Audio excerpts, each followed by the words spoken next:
दोस्तों, इसराइल की राजधानी तेल अवीव से बीबीसी के संवाददाता यहां पर बता रहे हैं कि किस तरह से इसराइल में कई लोग देश छोड़कर जा रहे हैं। कई लोग कंगाल होते जा रहे हैं क्योंकि बेंजामिन नेतन्याहू ने एक ऐसा युद्ध छेड़ रखा है जिसे वे रोकना नहीं चाहते। ये 3 मोर्चों पर उन्होंने युद्ध छेड़ रखा है, मगर उसका खमियाजा इसराइल में लोग भुगत रहे हैं। अब जो रिवाइज्ड फोरकास्ट है उसके मुताबिक अब इसराइल की अर्थव्यवस्था हर साल महज 1% से 1.9% तक बढ़ेगी, उससे ज्यादा नहीं। कि हर गुजरते दिन के साथ इसराइल की अर्थव्यवस्था बर्बाद हो रही है। वहां के लोग मुल्क छोड़ छोड़कर जा रहे हैं और हालात बद से बदतर होते जा रहे हैं। सीएनएन की इस रिपोर्ट पर गौर करें। हर गुजरते दिन के साथ, सही सुना आपने, हर गुजरते दिन के साथ इसराइल की जो अर्थव्यवस्था है वो बर्बादी की तरफ जा रही है। क्या मुसलमानों पर जंग मुसल्लत करने वाला इसराइल अपने इसी जंगी जुनून में दफन होता दिखाई दे रहा है? क्योंकि इस वक्त जो रिपोर्ट सामने आ रही हैं वो इसराइल के दोस्तों के लिए कुछ अच्छी खबरें नहीं हैं, क्योंकि जिस तरह का नुकसान इसराइल को हो रहा है, ऐसी इकोनॉमी तबाही की तरफ जा रही है जो कि इससे पहले तारीख में कभी नहीं देखी गई। अमेरिका और दूसरे बड़े मुल्क बेशक इसराइल की मदद कर रहे हैं, लेकिन इस वक्त इसराइल के अंदर के क्या हालात हैं आज की इस वीडियो में आपको सबसे पहले वही बताएंगे। और दुनिया के बड़े बड़े जरीदे जिसमें अल जजीरा, बीबीसी, सीएनएन वगैरह और फ्रांस का भी एक मीडिया आउटलेट है जो बाकायदा रिपोर्ट कर रहा है कि इसराइल को इस वक्त जो नुकसान का सामना है, इससे पहले इकोनॉमी इतनी बुरी इसराइल की कभी नहीं हुई। दूसरा, नेतन्याहू के अगेंस्ट इसी इकोनॉमिक क्राइसिस को लेकर मुजाहरे भी शुरू हो चुके हैं। इसराइल के अंदर हजारों की तादाद में लोग सड़कों पर निकलते हैं और नेतन्याहू से जंग खत्म करने और उसके इस्तीफे का मुतालबा करते दिखाई दे रहे हैं। सबसे पहले ये रिपोर्ट मुलाहिजा कीजिए जो कि बीबीसी की रिपोर्ट है, जिसकी हेडलाइन है Israel's economy shrinks more than expected on Gaza war. यानी कि उनकी ये उम्मीद तक नहीं थी, वो एक्सपेक्ट नहीं कर रहे थे कि इतना बड़ा इकोनॉमी को श्रिंक लगेगा। साथ ही डिटेल में उन्होंने बताया है एक साल के अंदर तकरीबन 10% के करीब जीडीपी डाउनफॉल हुआ है उसका। चीजें महंगी हो चुकी हैं, इन्फ्लेशन का शिकार है मुल्क। अब ये देखें जरा, अल जजीरा की रिपोर्ट है जो लिखते हैं Gaza war extends toll on Israel's economy. यानी कि इसराइल की जो ईरान के साथ अब टेंशन शुरू हुई है उसने इसकी इकोनॉमी को बुरे तरीके से हिला कर रख दिया है, वो बहुत ज्यादा इंक्रीज हुई है। अब अमेरिकन जरीदे को देखते हैं जो कि सीएनएन के नाम से है, एक मशहूर मीडिया आउटलेट है। वो लिखता है Israel's economy is paying a high price for its widening war. Israel का जो जंगी जुनून है वो उसे उसकी हाई प्राइस पे करता दिखाई दे रहा है। और डिटेल में उन्होंने इकोनॉमी के बारे में कई बातें लिखी हैं।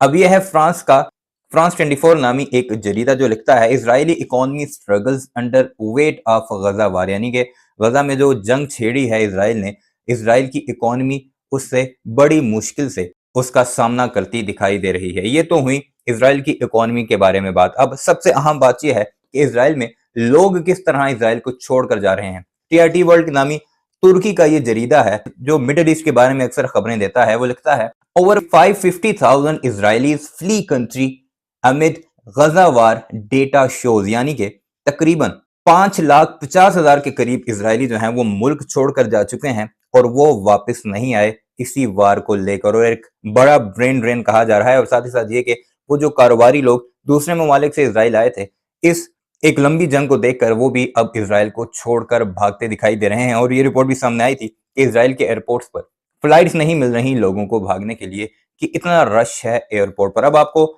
इस वीडियो में आगे चलकर सुनाते हैं अभिसार शर्मा ने आज से 1 महीना पहले, अभिसार शर्मा तो अगर आप नहीं जानते तो बताते चलें कि अभिसार शर्मा भारत के वो वाहिद सहाफी हैं जिन्होंने नरेंद्र मोदी की पॉलिसीज के या उसकी चमचागिरी करने के अगेंस्ट अपनी तमाम की तमाम जॉब्स को छोड़ा था। अब इंडिपेंडेंटली काम कर रहे हैं और अपने अब सोशल मीडिया अकाउंट्स के ऊपर मोदी के मुजालिम को उजागर करते हैं और साथ ही साथ दुनिया में जो जुल्म होते हैं उन पर अपनी बात रखते हैं। उन्होंने 1 महीना पहले क्या कहा था, आज की इस वीडियो में आपको वही सब कुछ दिखाते हैं जो कि वाज़ेह तौर पर बताता है कि इजराइल इस वक्त तबाही के दहाने पर पहुंच चुका है। इसमें कोई शक नहीं कि मुस्लिम ममालिक का, खासकर लेबनान और फलस्तीन का, उसने बहुत बुरा हाल किया हुआ है, लोगों को मार रहा है, लेकिन उसके साथ साथ उसका क्या हाल हो रहा है इस वीडियो में आपको वो दिखाते हैं। इसराइल ने जो 3 मोर्चों पर युद्ध छेड़ रखा है, हर गुजरते लम्हे के साथ वो लेबनान की जनता को बर्बाद कर रहा है, गजा के लोगों को बर्बाद कर रहा है, मगर खुद हर गुजरते लम्हे के साथ बर्बादी की तरफ बढ़ रहा है। दोस्तों, इसराइल की राजधानी तेल अवीव से बीबीसी के संवाददाता यहां पर बता रहे हैं कि किस तरह से इसराइल में कई लोग देश छोड़कर जा रहे हैं।